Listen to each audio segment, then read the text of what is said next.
Hello दोस्तों, क्या आपने देखा है कि कुछ लोग ऐसे होते हैं जो बहुत ज़्यादा खाना खाने के बावजूद भी उनका वज़न नहीं बढ़ता है, जबकि कुछ लोग ऐसे होते हैं जिनको बहुत कम खाने के बावजूद भी उनका वज़न बढ़ जाता है। मेटाबॉलिक रेट एक इंपॉर्टेंट फैक्टर है जो इसको इन्फ्लुएंस करता है। बॉडी बेसलाइन पे बिना काम किए कितनी एनर्जी कंज्यूम करती है, ये बहुत सारे फैक्टर्स से गवर्न होता है। आज हम बात करेंगे किस किस कारण से आपका मेटाबॉलिक रेट हाई होता है, क्योंकि इस तरह के लोगों का जिनका मेटाबॉलिक रेट हाई होता है उनको बहुत ज़्यादा खाना खाने के बावजूद भी उनका वजन कम ही रहता है, उनका वजन ज़्यादा नहीं बढ़ता है। तो आज समझने का प्रयास करेंगे हाई मेटाबॉलिक रेट के क्या कारण होते हैं। एक अलग वीडियो में हमने बात करी है लो मेटाबॉलिक रेट के कारणों पर, आज फोकस करेंगे हाई मेटाबॉलिज्म पर। टॉपिक पर जाने से पहले जो लोग हमारे चैनल पर नए हैं उन्हें रिक्वेस्ट करूँगा कि चैनल को सब्सक्राइब करें, वीडियोज़ को लाइक करें, शेयर करें, फॉलो करें, कमेंट करें, पूरा देखें। टॉपिक के मिड पोर्शन में उसे इंटरेस्टिंग बनाने के लिए कुछ इंपॉर्टेंट फैक्ट्स पर बात करूंगा जो कि साइंटिफिक या हिस्टोरिक फैक्ट्स होंगे। ये हमारे ट्रिविया सेक्शन में ज़रूर देखिएगा। ये टॉपिक के पॉइंट्स आपको ज्ञान भी देंगे और हैरान भी करेंगे।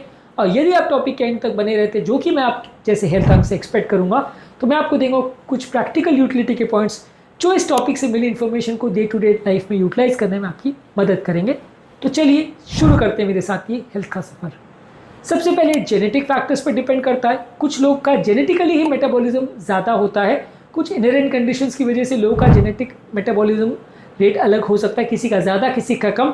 ये फैक्टर्स ऑब्वियसली हमारे कंट्रोल में नहीं होते हैं, हम इन्हें मैनेज नहीं कर सकते, पर जेनेटिक फैक्टर्स एक सिग्निफिकेंट रोल प्ले करते हैं जिससे हमारा बेसलाइन कैलोरी कंजम्पशन करने का रेशो कम या ज़्यादा हो सकता है।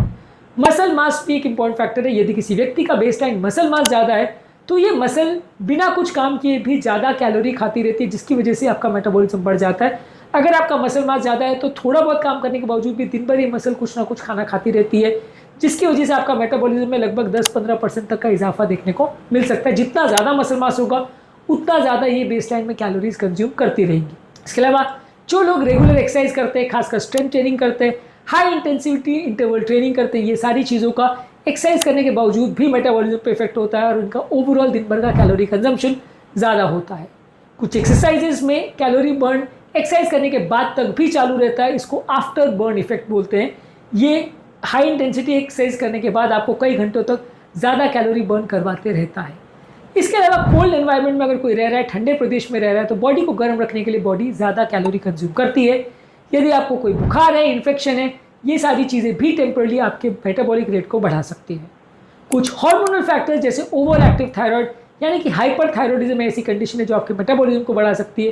बॉडी में अगर एड्रेनलिन और कोर्टिसोल भी अगर बहुत ज़्यादा है, जो कि हमारा फाइट और फ्लाइट हार्मोन है, ये भी हमारा मेटाबॉलिज्म को बढ़ा सकती है। कुछ खाद्य पदार्थ जैसे प्रोटीन अगर आप ज़्यादा मात्रा में खाते हो तो ये भी उनको पचाने में बॉडी को ज़्यादा कैलोरीज लगती है, तो ये खाद्य पदार्थ भी हमारे बॉडी के मेटाबॉलिक रेट को बढ़ा देते हैं। बहुत ज़्यादा तीखा खाना हम खाते हैं, चिली वाली चीज़ें या मिर्च वाली चीज़ें ज़्यादा अगर खाते हैं तो ये भी टेम्परली हमारे मेटाबॉलिज्म को बढ़ा सकते हैं। टॉपिक को यहाँ पे विराम देते हैं और आते हैं हमारे ट्रिविया सेक्शन में। जैसा कि मैंने बोला था, कुछ साइंटिफिक फैक्ट्स या हिस्टोरिकल फैक्ट्स मैं आपको बताऊंगा, कुछ बड़ी स्टडीज बताऊंगा, जिससे आपको टॉपिक में ज़्यादा इंटरेस्ट डेवलप होगा इस टॉपिक से रिलेटेड। ये टॉपिक के पॉइंट्स आपको हैरान भी करेंगे और आपको ज्ञान भी देंगे। तो चलते हैं हमारे ट्रिविया सेक्शन में। जर्नल ऑफ क्लिनिकल एंडोक्राइनोलॉजी और मेटाबॉलिज्म ने 2012 में एक आर्टिकल पब्लिश किया था, जहाँ पे उन्होंने ये देखा था कि जेनेटिक वेरिएशंस हमारे बॉडी के अनकपलिंग प्रोटीन को फिट करते हैं, जिसकी वजह से रेस्टिंग कंडीशन में भी लोग ज़्यादा कैलोरी कंज्यूम करते हैं। जेनेटिक फैक्टर्स की वजह से लोगों की बॉडी की एनर्जी यूटिलाइजेशन अलग अलग होती है।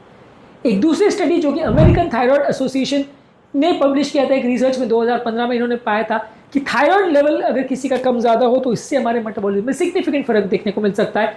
ज़्यादा थायराइड हो तो हार्ट रेट, वेट लॉस और बॉडी टेम्परेचर ज़्यादा होता है, कम थायराइड में मेटाबॉलिक रेट कम होता है। इसके अलावा नेचर मेडिसिन में एक आर्टिकल पब्लिश हुआ था 2009 में, जहाँ पे पाया गया था कि ब्राउन एडिपोज टिश्यू जो कि अच्छा फैट या गुड फैट माना जाता है, ये हमारे मेटाबॉलिक रेट को बढ़ाता है। इसके कंपैरिजन में बाकी जो बैड फैट होता है या वाइट फैट होता है वो कंपैरेटिवली हमारा मेटाबॉलिज्म नहीं बढ़ाता। ब्राउन फैट ज़्यादा कैलोरी कंज्यूम करता है, इसका मेटाबॉलिज्म फास्टर रहता है। कोल्ड टेम्परेचर में ये ज़्यादा मदद करता है, यानी ठंडे प्रदेशों में ज़्यादा मदद करता है। इसके अलावा जर्नल ऑफ क्लिनिकल न्यूट्रिशन में 2017 में एक आर्टिकल पब्लिश हुआ था, यहाँ पे पाया था कि यंग लोगों में कंपैरेटिवली मेटाबॉलिज्म ज़्यादा होता है।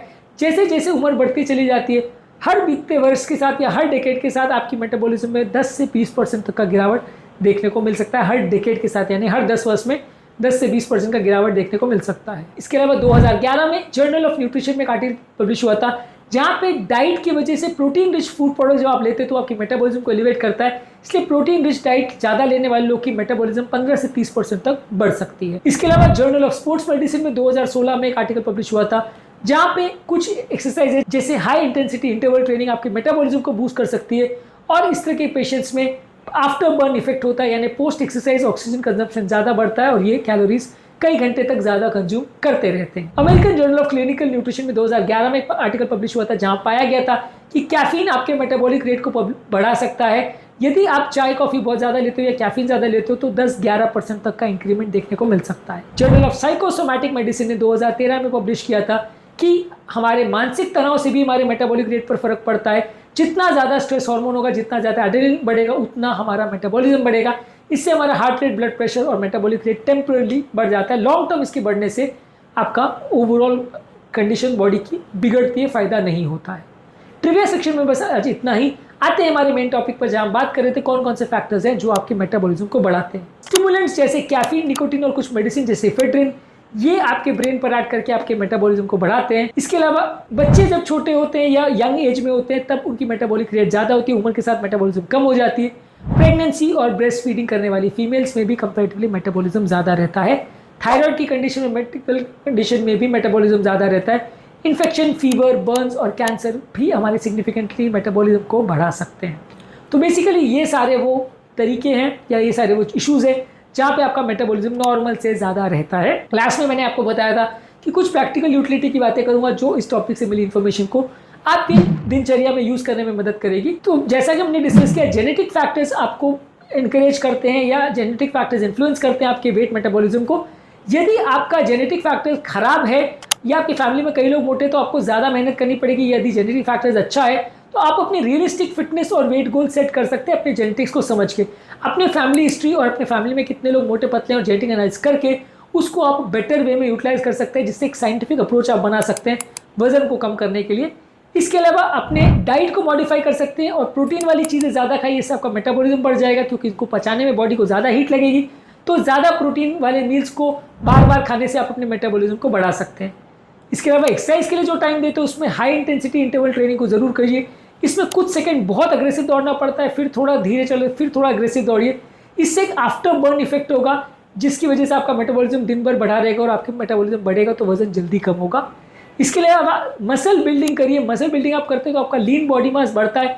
ये मसल दिन भर भी कैलोरी कंज्यूम करते रहते हैं जिससे कि आपको बिना एक्सरसाइज करे भी आपका वजन कम होगा। तो ज़्यादा बॉडी बिल्डिंग पर फोकस करिए, वेट ट्रेनिंग करिए, इससे आपका वजन जल्दी कम होगा।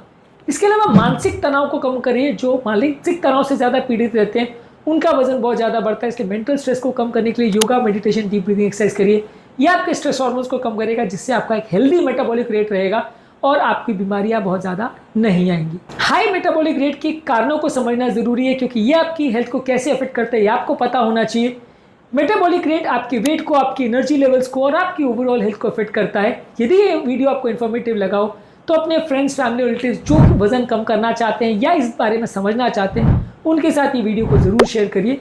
उम्मीद करूँगा कि आज के टॉपिक में कुछ नया जानने को मिला होगा। इस टॉपिक के संबंधित आपके क्या विचार हैं और क्या पर्सनल एक्सपीरियंसेस हैं वो जानने के लिए हम हमेशा बेचैन रहेंगे। आपके टॉपिक्स का या आपके कमेंट्स का हमें इंतजार रहेगा। टॉपिक एंड करने से पहले जो लोग हमारे चैनल पर नए हैं उन्हें रिक्वेस्ट करूँगा कि चैनल को सब्सक्राइब करें, वीडियोज़ को लाइक करें, शेयर करें, फॉलो करें, कमेंट करें। पूरा दिन